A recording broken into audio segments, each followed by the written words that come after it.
Now let's start with today's story. New York City has always been a city of secrets, whispers bouncing off skyscrapers, slipping into dark alleys, and lingering like ghosts in the subway tunnels. It's a place where betrayal thrives in the shadows. Last Friday, I found myself holding a secret that could destroy everything. It all started with a text message, not mine, but hers. "Can you come earlier? Can't wait to see you again." The words glared at me from the screen of my wife's phone. Pure chance had led me to it. Kathy had left her phone unlocked on the kitchen counter while she hurried to the bedroom to grab her bag. We'd been married for 10 years. 10 years of laughter, arguments, and what I had thought was unbreakable trust. But in that moment, trust shattered like a fragile vase hitting the ground. My heart raced as I scrolled through the messages. The sender's name was Roger, but the conversation didn't sound professional. There were references to hotel rooms, late-night meetings, and an unsettling level of intimacy that no coworker should share. Then came the final blow, a confirmation of their next meeting at the Chelsea Lounge that very evening. Kathy breezed back into the kitchen, unaware of the storm raging inside me. She kissed me on the cheek, as usual, grabbed her keys and said, "I'm heading out for dinner with some colleagues. Don't wait up." "Sure," I replied, my voice calm and steady. I didn't let on that I knew. Not yet. As the door clicked shut behind her, I sank into a chair, staring at the screen as if it were a ticking bomb. Betrayal has a way of freezing time. My thoughts raced to the life we had built, the late nights dreaming about the future, the promises we'd made. And now, here she was, meeting someone else in a hotel bar while I sat at home, blindsided. I thought about confronting her immediately but dismissed the idea. That was too simple, too easy. It would give her a chance to explain, to twist the truth, to cry her way out of it. No, I needed something more. I wanted her to feel the same crushing pain she had inflicted on me. An idea began to form. Step 1. Find out who Roger really was. A quick social media search revealed everything I needed to know. Roger Smith, a successful corporate lawyer, loved posting photos of his lavish lifestyle. And there she was, Kathy, standing beside him at what looked like a company gala. My stomach turned at the sight of them together, but then I noticed something else. A woman standing next to Roger, her arm linked with his.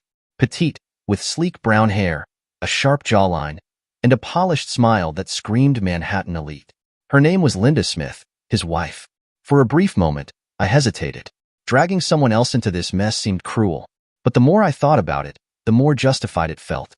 Linda deserved to know the truth about her husband, just as much as I deserved justice for Kathy's lies. The next morning, I stood outside Roger Smith's high-rise on the Upper East Side, a fortress of glass and steel where lives of luxury thrived behind closed doors. As Linda stepped out, clad in a tailored trench coat and carrying a leather tote, I seized the moment. "Excuse me, Linda Smith?" I called out, keeping my tone polite. She halted, the sharp click of her heels echoing on the pavement. "Yes? Do I know you?" "No," I replied evenly, "but we have something in common. Our spouses." Her eyes narrowed, confusion flickering across her face. "I'm sorry, I don't follow. Your husband, Roger, and my wife, Kathy." I raised my phone, displaying incriminating text messages. "I think we need to talk." Her face turned pale as she read the messages. For a moment, I thought she might faint, but she steadied herself, fingers tightening around the strap of her bag. "You're certain?" she whispered, her voice trembling. "Positive," I confirmed. "I'm not here to cause a scene, just to make sure you know." Silence stretched between us as she stared at the screen, stunned. Then, like a switch had flipped, a steely resolve settled over her expression. "Do you have a plan?" she asked coldly. That's when I realized I'd underestimated her. Linda wasn't one to collapse under pressure. She was someone who retaliated. "Yes," I said, my mind racing. "And it involves you." She arched an eyebrow. "Go on. I'm listening." Over the next hour, we sat in a nearby cafe, plotting our moves over lattes and shared heartbreak. By the time we left, our plan was clear, precise, devastating, and almost enough to make me pity Kathy and Roger. Almost. Later that evening, Linda and I stood outside the grand entrance to the Chelsea Lounge, the towering glass doors reflecting the glittering Manhattan skyline. Linda adjusted her trench coat, her hand trembling slightly. Whether it was nerves or fury fueling her, I couldn't tell. But we were in this together now. "Are you sure about this?" she asked, her voice steady despite the tension crackling around us. "I've never been more sure," I said firmly. "Let's see how they handle being blindsided." Our plan seemed simple, but its execution was layered with precision. We weren't just there to confront them. We were there to turn their world upside down. If Kathy and Roger thought they could cheat in secret, it was time to expose them in the harshest spotlight imaginable. As we stepped inside, the bar's golden lighting cast an opulent glow over everything. The air was thick with the scent of expensive perfume, freshly poured martinis, and the quiet hum of hushed conversations. Linda moved with practiced grace, embodying someone who belonged in a place like this, while I did my best not to feel like an imposter. Our targets were easy to spot. Kathy and Roger were seated at a corner booth, leaning close to one another. Kathy wore a red dress I'd never seen before, one that clung to her figure in a way that made my stomach twist. Roger, with his slicked-back hair and designer suit, had his hand casually resting on her thigh. They were in their own world, laughing softly over shared secrets. Linda halted abruptly, her lips pressed into a thin line. "Look at them," she muttered under her breath. Acting like the perfect couple, her words snapped me out of my haze. "Ready?" I asked. She straightened, eyes sharp with determination. "Let's do this." We approached their table with deliberate steps. The moment Kathy saw me, her smile faltered, and her eyes widened in disbelief. She opened her mouth as if to speak, but no words came out.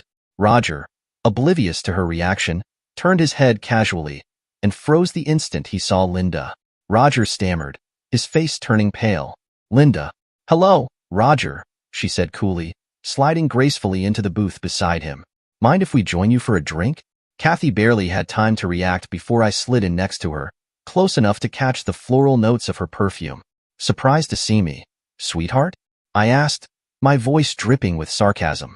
Kathy's mouth opened and closed like a fish gasping for air. "I thought you were home," she stammered, nervously fidgeting with the hem of her dress. I said icily.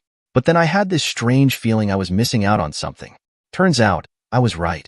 Roger, trying desperately to regain control, leaned toward Linda. "Linda, I can explain." "Oh, I'm sure you can," she cut in sharply. "You've always been good with words, Roger. It's your actions that I take issue with." By now, several heads had turned in our direction. The quiet murmur of the bar faded as curiosity spread like wildfire. Kathy's eyes darted around nervously. "Can we not do this here?" she hissed. "Why not?" I asked, raising my voice just enough to draw more attention. "You didn't seem to mind being here with him." Linda crossed her arms, leaning back in her seat. "Isn't it funny?" she said bitterly. "Sneaking around, thinking you're so clever. Did it never cross your minds that secrets have a way of coming to light?" Roger's jaw clenched, his face hardening. "If you want to talk about this, Linda, let's do it in private." She gave a sharp, humorless smile. "Oh no, Roger. Privacy is a luxury you forfeited the moment you brought your affair to a public place. So go ahead, enlighten us. How did it all start?" The tension was suffocating. Kathy looked like she wanted to sink into the floor while Roger struggled for words that refused to come. The silence stretched until Linda broke it with a slow, mocking clap. "Wow," she drawled. Roger Smith, speechless. "Now that's a historic moment. I should record this." A few nearby patrons chuckled quietly. Roger's face flushed crimson while Kathy looked on the verge of tears. "Good," I thought. "Let them squirm." Kathy reached for her purse. "I think we've overstayed our welcome," she muttered. "Leaving so soon?" I blocked her exit. "What's the rush? You looked pretty comfortable just 5 minutes ago." Roger shot to his feet, his chair scraping loudly against the floor. "This is ridiculous. Linda, let's go." But she didn't budge. Instead, she leaned forward, locking eyes with him. "No, Roger. You can go. I'm staying right here." Roger hesitated, clearly unsure of what to do. Kathy cast me a pleading glance, but I held my ground. This was their mess, and they were finally starting to feel the weight of it. As they stumbled toward the exit, whispers trailed behind them like breadcrumbs.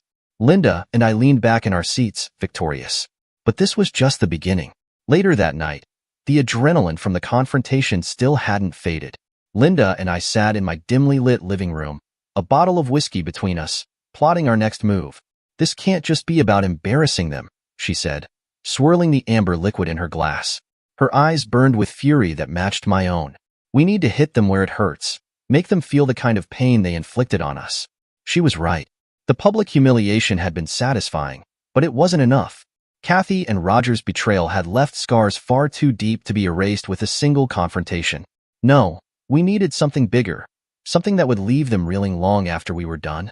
I leaned back in my chair, staring at the ceiling as the gears in my mind began to turn. What if we turned their little affair against them? I suggested, a spark of vindication lighting my voice. Use it as a weapon. Linda arched an eyebrow, intrigued. Go on. Think about it, I continued, leaning forward as my idea gained momentum. Roger's a big-shot lawyer, right? Someone with a reputation to protect. And Kathy? She's built her entire life on this image of being the perfect wife and mother. What happens when we expose them for who they really are? A slow, dangerous smile curled Linda's lips. You're talking about going public. Not just public, I said, lowering my voice to a conspiratorial whisper. Controlled. Precise. We don't just throw this out there, we craft it. Make sure the story hits all the right nerves. For hours, we meticulously mapped out every detail of our plan. Linda had access to Roger's private accounts, while I had already combed through Kathy's emails and texts. Between the two of us, we had amassed a goldmine of evidence.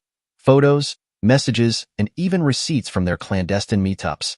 By the time we were done, the living room floor looked like a scene out of a crime thriller, strewn with printouts and scribbled notes. Linda tapped her pen against the edge of the coffee table thoughtfully. We've got the evidence. Now where do we strike? I paused before the answer came to me. Roger's firm, I said confidently. He's got a lot of pull there, big cases, high-profile clients. What do you think happens when this lands on his boss's desk? Linda's eyes widened slightly. It could ruin him. Exactly, I said, the sharp edge of vindication creeping into my voice. And Kathy? She thrives on her social circles, those PDA meetings, her perfect little suburban bubble. What happens when all of that comes crashing down? For a moment, Linda said nothing. Then she lifted her glass with a wicked gleam in her eyes. To burning it all down. We clinked glasses, and for the first time in days, I felt a flicker of hope. This wasn't just about revenge anymore. It was about reclaiming what they'd taken from us. The next morning, I woke early, the weight of our plan pressing heavily on my chest. Linda, who had crashed on the couch after we finished off the whiskey, looked composed as she sipped coffee, the soft morning light accentuating her sharp features. I sent the email, she said casually, not looking up. My heart skipped a beat. To who? Roger's boss, she replied matter-of-factly. I attached everything, texts, photos, even the receipts. It's done. I exhaled slowly, the gravity of our actions settling over me. And Kathy? Linda asked, setting her phone down. That part's yours. You know her world better than I do. She was right. Kathy's entire existence revolved around maintaining her flawless image. The perfect wife, the doting mother, the woman everyone admired at the neighborhood barbecue. Destroying that image would require precision, but I was ready. Pulling out my laptop, I began drafting an email that would find its way to every PDA member, neighbor, and mutual friend we shared. Subject line? Linda asked, peering over my shoulder. I smirked. How about a betrayal close to home? She let out a low chuckle. Savage. It didn't take long to assemble the email. The evidence spoke for itself, painting a vivid picture no one could deny. When I hit send, a strange calm washed over me. There was no turning back now. By noon, the fallout had already begun. Linda's phone buzzed with a message from one of Roger's colleagues. He's been called into the office, she said, showing me the screen. The partners aren't happy. Good, I said, cold satisfaction settling in my chest. That's just the beginning. Meanwhile, Kathy was bombarded with calls and texts from her friends. I knew because she kept trying to call me too, her name lighting up my phone every few minutes. I didn't answer. Let her stew in her panic. She deserved every bit of it. As the sun set, Linda and I sat back in the living room, watching the chaos unfold like spectators at a car crash. It was messy. It was brutal. And it was exactly what they deserved. But the night wasn't over. There was still one final step to the plan, the most personal one yet. The crisp night air enveloped Linda and me as we walked through the heart of Manhattan, the city's pulse alive around us. Lights flickered from towering high-rises, and the smooth notes of a saxophone drifted from a street performer on the corner. It should have been a peaceful night, but my mind churned like a storm. Tonight was about the final move, the one that would tie everything together. Linda had spent the day wrapping up loose ends on her side. Roger had been summoned to a mandatory meeting at his firm, and according to her source, the partners weren't just angry, they were livid. The scandal we'd ignited was toxic, turning Roger's name into a liability faster than anyone could blink. His downfall was imminent. Kathy, meanwhile, was unraveling in real time. My phone was flooded with her desperate calls and frantic messages, each voicemail more panicked than the last. Ben, please, I need to talk to you. I don't know what's happening. Everyone's turning on me. The neighbors, the PDA, they've all seen something. I don't know what you did, but please, call me. I deleted every message without hesitation. Hearing her voice only fueled my anger. You sure she'll show up? Linda asked as we turned onto a quieter street. Oh, she'll come, I said confidently. People like Kathy will do anything to claw back control when they feel it slipping away. We'd arranged to meet Kathy and Roger at an upscale restaurant on the Upper West Side, neutral ground where the four of us could sit down for a talk. Of course, they had no idea what awaited them. The restaurant was one of Kathy's favorites, with its white tablecloths, candlelit ambience, an air of exclusivity that made her feel important. I'd made the reservation under my name, knowing it would lure her in like a moth to a flame. When we arrived, Kathy and Roger were already seated, their faces pale and tense. They no longer looked like the glamorous power couple they pretended to be, just two people clinging to the edge of a sinking ship. Good. Kathy's eyes darted to me as I approached, a mix of fear and anger flickering across her face. Ben, what's going on? She demanded, her voice trembling. Roger tried to mask his unease with indifference. Linda, he said stiffly, nodding at her. I didn't think you'd stoop this low. Stoop? Linda laughed sharply as she slid into her seat. That's rich coming from a man who stooped so low he could touch the earth's core. I sat across from Kathy, leaning back in my chair, watching her squirm. Relax, I said coolly. We're just here to clear the air. This isn't a courtroom, Roger snapped. If you've got something to say, just say it. Linda reached into her bag, pulling out a thick folder that she dropped onto the table with a dramatic thud. Gladly, she said, flipping it open. Let's start with the emails, shall we? Kathy's face turned a deep shade of red as Linda read aloud the incriminating messages she and Roger had exchanged. Each word was a dagger slicing through the carefully curated facade they'd worked so hard to maintain. The hushed atmosphere of the restaurant made their discomfort even more enjoyable, drawing curious glances from nearby diners. You need to stop, Kathy hissed, her voice low and panicked. People are staring. Let them, I said icily. They deserve to see who you really are. Roger's temper flared as he slammed his hand on the table. This is harassment. You think you can just humiliate us and walk away? Linda's smile was almost predatory. Oh, we're not walking away, she said sweetly. We're just getting started. A waiter approached, polite but wary. Is everything all right here? Perfectly fine, I said with a light tone. Just a family discussion. The waiter nodded hesitantly and left us to our verbal sparring. Kathy's hands trembled as she struggled to maintain composure. Ben, she pleaded, her voice cracking, you don't understand. It wasn't supposed to be like this. Then explain it to me, I said, leaning forward. Explain how sneaking around behind my back was part of some grand plan. She opened her mouth, but no words came out. For once, Kathy was truly at a loss. Linda seized the opportunity. You know what I find interesting? She said, turning to Roger. How fast your little empire is crumbling. Do you think your clients will stick around when they see the photos? Roger's eyes narrowed. You wouldn't dare. Linda shrugged nonchalantly. Wouldn't I? Silence fell over the table, heavy and suffocating. Kathy's tear-filled eyes met mine. Ben, please, she whispered desperately. We can fix this. I shook my head, any remaining trace of love for her dissolving. No, Kathy, you broke it. Now you get to live with the pieces.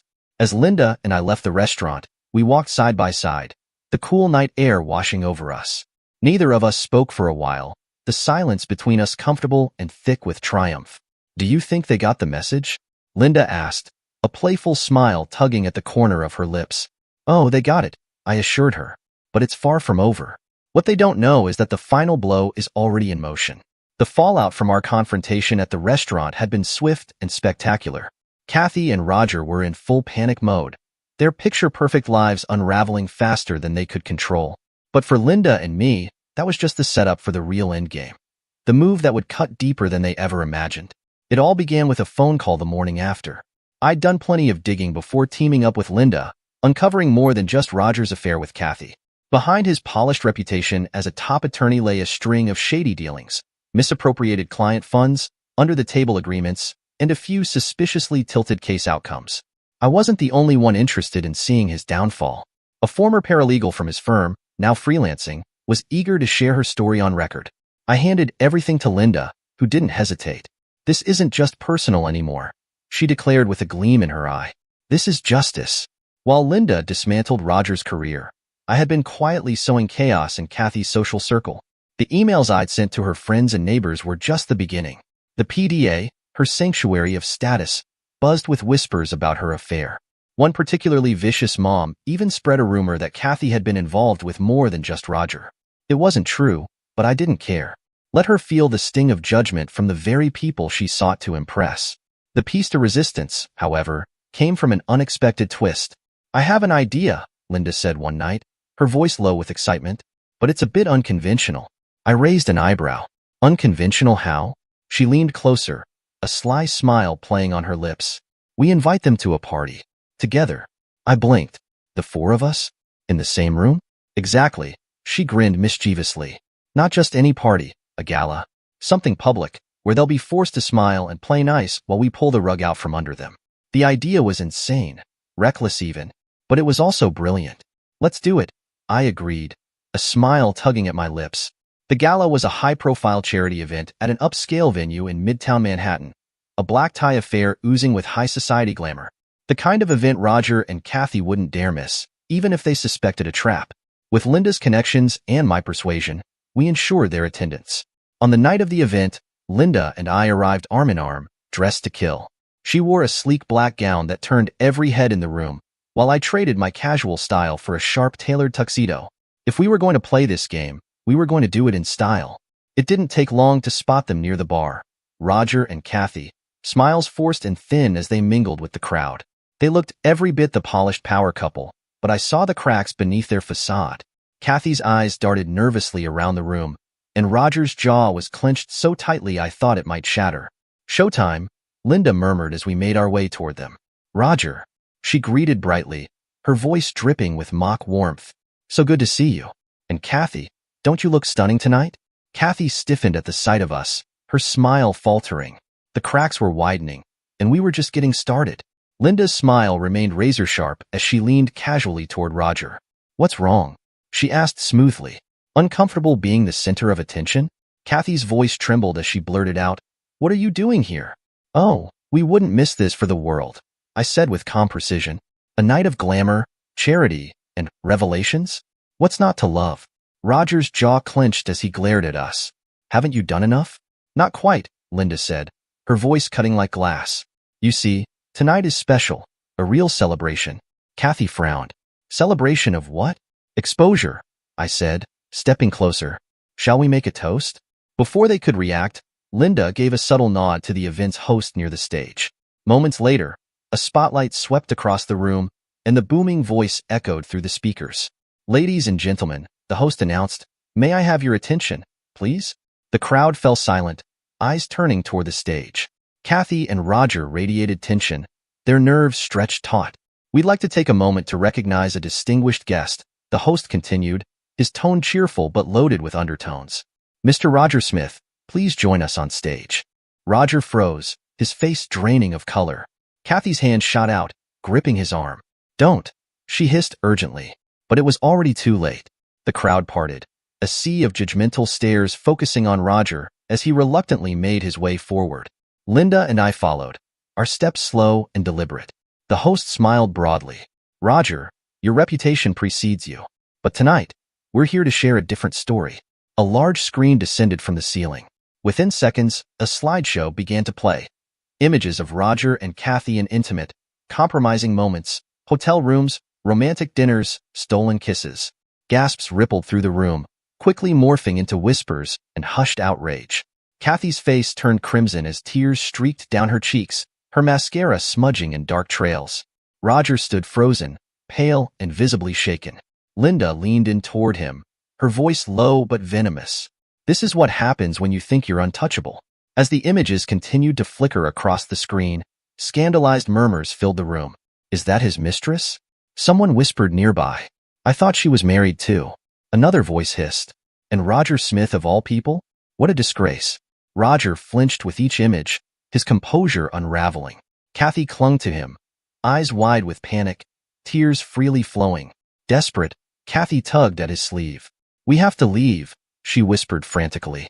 Roger's jaw remained locked as though he were trying to summon the strength to salvage some shred of dignity, but it was hopeless. Their once perfect world was shattered beyond repair. I stepped closer to Kathy, keeping my voice low yet firm. Running won't change anything. Everyone knows now. Her tear-filled eyes met mine, raw with desperation. Please, Ben, she begged, voice breaking. You don't have to do this. I made a mistake, okay? I was weak, but it didn't mean anything. I still love you. I scoffed, my tone laced with disdain. You don't get to talk about love, Kathy. Not after everything you've done. Linda stepped forward, her cold gaze locking onto Roger. And you, she said sharply, her voice cutting through the murmurs around us. Do you even realize what you've destroyed? Your career, your reputation, your marriage, it's all gone. Just like that. Roger met her eyes briefly, and for a moment, I thought he might lash out.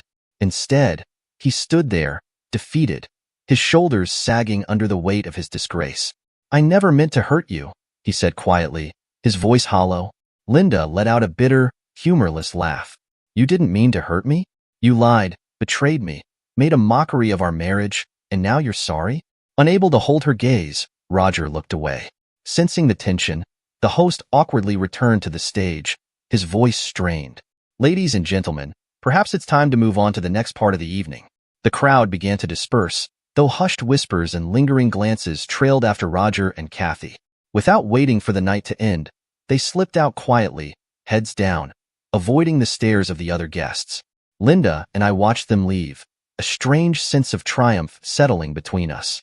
Later, back at my apartment, the adrenaline that had carried us through the evening faded, replaced by a weary heaviness. We sat in the living room nursing glasses of bourbon, the weight of everything we'd done pressing down on us. They deserved it, Linda said firmly after a long silence. I nodded, staring into my glass. Yeah, they did. But even as I said it, a strange emptiness crept in. The revenge, sweet as it had been, hadn't erased the pain. It hadn't undone the betrayal or healed the heartbreak. Kathy's tear-streaked, desperate face lingered in my mind, and I hated that some part of me still cared. You're thinking about her, Linda observed quietly. I didn't bother denying it. I don't know why, I admitted. After everything, I should hate her, and I do. But it's complicated. She nodded, understanding flickering in her eyes. It's hard to let go of someone you loved, even when they've destroyed you. We sat in shared silence, the weight of our pain hanging heavy between us. Eventually, Linda broke the quiet. So, what's next for you? She asked gently. I exhaled slowly, setting my glass down. Divorce, for starters. I've already got a lawyer. After that, focus on work, I guess. Try to rebuild. And Kathy? Not my problem anymore, I said, though the words felt hollow. What about you? I asked, turning the question back on her. She hesitated, her gaze dropping to her hands. Same. Divorce, starting over. Maybe even leaving New York. There's too much history here. I studied her, seeing the cracks beneath her composed exterior. We were both broken in our own ways, two people caught in the wreckage of betrayal. Yet there was something oddly comforting about facing it together. To starting over, I said, raising my glass. A faint smile tugged at her lips as she clinked her glass against mine. To starting over. That night, as I lay in bed, the events of the past weeks played on an endless loop in my mind. The lies, the confrontations, the fallout. The storm had finally passed, leaving behind a strange, quiet aftermath. I didn't know what the future held, but one thing was certain. Kathy, Roger, or anyone else would never tear me down again. The game was over, and this time, I was the one who'd won. In the days following the gala, the dust began to settle, but the wreckage of Kathy and Roger's lives was undeniable. Their affair was no longer a secret. It was public knowledge, and the fallout was devastating. Roger's law firm wasted no time, issuing a statement about his indefinite leave of absence and quietly severing all ties with him. Whispers of financial misconduct started circulating, fueled by the evidence Linda and I had gathered. His name was now toxic, blacklisted across Manhattan's elite circles. The fall of Roger Smith was swift, brutal, and, frankly, well-deserved. Kathy's world crumbled just as thoroughly. The high society moms she once looked down on now avoided her, their judgment sharp and unforgiving. Her friends grew distant, her social calendar emptied, and even the neighborhood seemed to shrink around her. The life she'd so carefully curated was gone, replaced by a heavy silence. A week after the gala, Kathy showed up at my apartment. I hadn't seen her since that night, and the sight of her standing in the hallway felt surreal. She looked fragile, a mere shadow of the woman I once knew. Her eyes were red from crying, and her makeup was smeared as though she hadn't slept in days. "Ben," she said softly, her voice trembling. "Can we talk?" I didn't invite her in. Instead, I stepped into the hallway, crossing my arms and leaning against the door frame. "What do you want, Kathy?" She flinched at the coldness in my tone but pressed on. "I know I don't deserve your forgiveness, but I need to explain." I let out a bitter laugh. "Explain what? That you lied to me? That you cheated on me? Humiliated me?" Tears welled up in her eyes. "I made a mistake, a horrible, stupid mistake, but it wasn't because I didn't love you. I lost myself. Invisible," I repeated, my voice rising. "You had a husband who loved you, who supported you, who gave you everything, and that wasn't enough?" She shook her head, sobbing now. "I know I was selfish. I know I ruined everything, but I swear, it didn't mean anything. It meant enough for you to throw away our marriage," I said, anger bubbling to the surface. "It meant enough for you to lie to my face over and over again." Kathy reached out, her hand trembling, but I stepped back, out of her reach. "Please, Ben," she whispered. "I'll do anything to make it right. I'll go to therapy. I'll earn your trust back. Just don't throw us away." For a moment, I hesitated. Not because I believed her, but because a small, broken part of me wanted to believe we could fix what was broken. But I knew better now. Kathy wasn't the woman I thought she was, and I wasn't the man who could forgive her. "It's already gone, Kathy," I said quietly. "You threw it away the moment you decided I wasn't enough. And I can't give you another chance to hurt me." Her sobs deepened, but I stood firm. "I've already filed for divorce," I added. "You'll hear from my lawyer soon." Kathy's face crumpled, and for a brief second, I felt a pang of guilt, but it wasn't enough to change my mind. Without another word, she turned and walked away, her shoulders slumped, her footsteps echoing in the hall. I closed the door behind her and leaned against it, exhaling slowly. The chapter was finally closed. A month later, Linda and I met for coffee. It was strange to see her outside the chaos of our shared revenge. She looked lighter, freer, as though a weight had been lifted from her shoulders.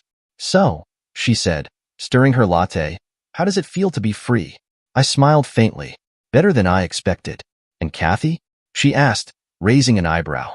"Gone," I said simply. "She moved out last week. I think she's staying with her sister in Jersey." Linda nodded, a flicker of sympathy in her eyes. "And you?" I shrugged, taking it one day at a time, trying to figure out what's next. She studied me for a moment, then smiled. "You'll be fine, Ben. You're stronger than you think." "So are you," I said. "What about you? Any plans?" She sighed, glancing out the window. "I've been thinking about leaving the city. Maybe start fresh somewhere new. A clean slate." I nodded. "Sounds like a good idea." For a moment, we sat in comfortable silence, two people who had walked through hell and made it out the other side. Then, Linda reached across the table, her hand resting lightly on mine. "Thank you," she said softly, "for everything. I couldn't have done this without you." "Same here," I replied. "We made a hell of a team." She smiled, and for the first time in months, I felt something close to peace. As I walked home that evening, the city felt different. The chaos, the noise, the relentless pace, they didn't bother me anymore. I'd survived the storm, and though I was scarred, I was stronger. Revenge hadn't healed me, but it had given me clarity. I knew who I was now, and I knew what I deserved. And as I stepped into my apartment, closing the door behind me, I realized I was ready to start over. This time, on my terms. Dear listeners, please share your thoughts in the comments section below, and don't forget to like, share, and subscribe.